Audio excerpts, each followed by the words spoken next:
है क्योंकि ये 22 ग्रेड के आर्मी चीफ हैं, अभी ये हेड ऑफ स्टेट नहीं है, ये सदर नहीं है। इंटरनेशनल प्रोटोकॉल्स के मुताबिक इनकी सदर ट्रंप के साथ मुलाकात नहीं हो सकती, मार्को रूबियो तक भी नहीं हो सकती, वो भी जो डिप्लोमेटिक नॉर्म्स हैं उनके खिलाफ है। जनरल्स की हद तक हो सकती, क्योंकि मैं बार बार कह रहा हूं कि आप अगर माजी के मामलात याद करते हैं कि प्रेसिडेंट मुशर्रफ की हो रही है या फलां की हो रही है, तो ये जहन में रखिए कि वो उस वक्त हेड ऑफ स्टेट थे, और अगर किसी और आर्मी चीफ की होती है तो वो भले साथ में वजीर आजम को वैसे ही लेके जाएं, लेकिन वजीर आजम को जरूर लेके जाते हैं डिप्लोमेटिक जो नॉर्म्स हैं उनको पूरा करने के लिए हेड ऑफ स्टेट की मुलाकात हेड ऑफ स्टेट के साथ। क्योंकि अमेरिका की ज़रूरत खत्ते में एक्स्ट्रा ऑर्डनरी है इस टाइम, उनको आउट ऑफ प्रपोर्शन हेल्प चाहिए खत्ते के अंदर, इसलिए सदर ट्रंप जो ऐसी चीज़ों का बहुत ख्याल रखते हैं तब तक जब तक उनके अपने फ़ायदे की बात ना हो। उनके क्योंकि अपने फ़ायदे की बात है तो डिप्लोमेटिक नॉर्म्स को साइड पर रख के अब वो एक आर्मी चीफ से मुलाकात कर रहे हैं जो उनके अपने जनरल्स मतलब उनके मातहत जनरल्स के बराबर आते हैं। तो पहली चीज़ तो दोनों चीज़ें ये ध्यान में रखिए। अब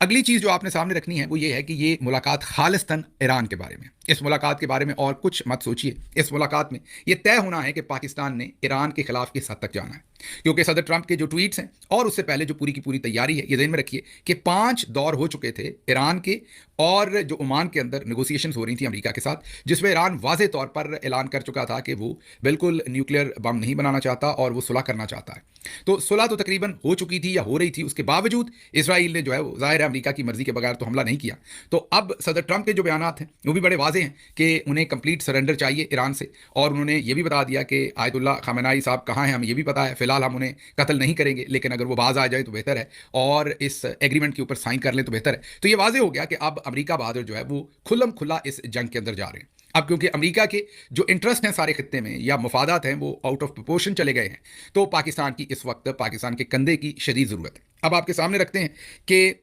क्या मांग सकते हैं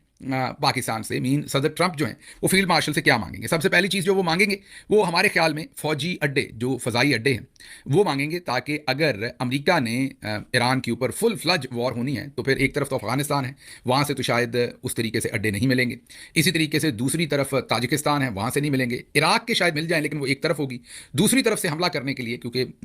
जो ईरान है वो बहुत बड़ा मुल्क है तो उसको दूसरी तरफ से हमला करने के लिए फिर शायद पाकिस्तान हो। अच्छा, अब आप कहेंगे कि ये बड़ा मुश्किल होगा पाकिस्तान के लिए अमेरिका को फ़ज़ाई अड्डे देना, क्योंकि पाकिस्तान के अंदर कम अज़ कम भी, वैसे ओवरऑल पाकिस्तानी भी, लेकिन स्पेशली जो कुछ कहते हैं 20% वहाँ पर शिया हैं, कुछ कहते हैं पाकिस्तान के अंदर 30% हैं, कुछ कहते हैं 35% हैं उनकी, कुछ कहते हैं 40% हैं, अपने अपने नंबर्स हैं, उनकी बहुत ज़्यादा अकीदत है ईरान के साथ, तो पाकिस्तान के अंदर बहुत रिजेंटमेंट आ सकती है। तो ऐसे हालात में ऐसा अरेंजमेंट भी किया जा सकता है जैसे माजी में हुआ था। याद कीजिए कि जो शमसी एयरबेस थी वो पाकिस्तान ने तो यूएई को दी थी, अमारात को, लेकिन बाद में इस्तेमाल अमेरिका ने की थी। तो अभी भी ऐसा कोई गठजोड़ हो सकता है जिसमें वो कोई भी एयरबेस जो है वो दी किसी और को जाए और बाद में इस्तेमाल उसे कोई और करे। वो गाना है ना, तू प्यार है किसी और का, तुझे चाहता कोई और है, तो वही वाला काम जो है वो यहाँ हो सकता है। अब चलते हैं आगे।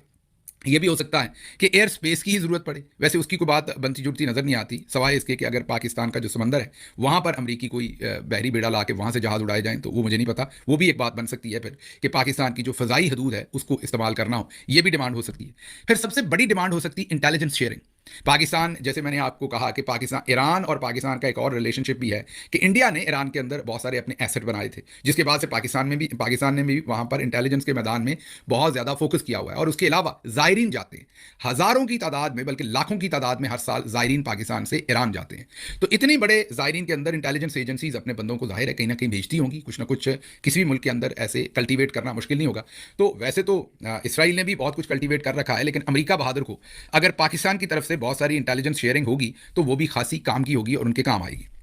खुसूसी तौर पर अगर जो सदर ट्रंप ने हालिया ऐलान किए और नेतन्याहू साहब ने जो ऐलान किया कि सिर्फ ईरान से अब न्यूक्लियर एग्रीमेंट नहीं चाहिए बल्कि उन्हें वहाँ रजीम चेंज चाहिए, उन्हें मौजूदा जो वहाँ मौलवी हजरात हैं, मौलवी हजरात में इसलिए कह रहा हूँ कि रिलीजियस पार्टी है, जो आयतुल्ला खामेनेई साहब हैं और उनका जो पूरा ग्रुप है, उनको हटाना है, और रज़ा पहलवी जो शाह ऑफ ईरान के बेटे हैं उनको मीन रजीम चेंज करनी। अगर रजीम चेंज करनी है तो वो सिर्फ एरियल बम्बार्टमेंट से तो नहीं होगी, उसके लिए तो खाना जंगी करवानी पड़ेगी। और जाहिर है जैसे हमारे यहाँ जो जनरल साहबान हैं उनकी जो फाइनेंशियल, और सियासतदान भी, और अशराफिया की जो फाइनेंशियल करप्शन है उसकी वजह से बहुत सारे लोग तंग हैं। ईरान में भी कुछ ऐसा मामला है, वो अलग बात है कि इस टाइम ईरान जो है वो एक बहुत बड़े चैलेंज में है और ज़्यादातर लोग उसको सपोर्ट कर रहे हैं पाकिस्तान में। लेकिन हम इस बात से आंखें बंद नहीं कर सकते कि जहाँ भी रजीम होती है 25, 30, 40 साल के लिए, वो फिर उसके अंदर करप्शन के और दूसरे मामला भी आ जाते हैं। तो वहाँ पर जो आम लोग हैं खासी तादाद में अमेरिका में, जब हम कभी किसी ईरानी से बात करें तो जिस तरह की तकालीफ हमें अपनी एलीट से हैं, हमें अपनी सरकार से हैं, उनको भी ऐसे ही हैं, वो भी कहते हैं कि वहाँ करप्शन होती है, बैड गवर्नेंस है, फला फला।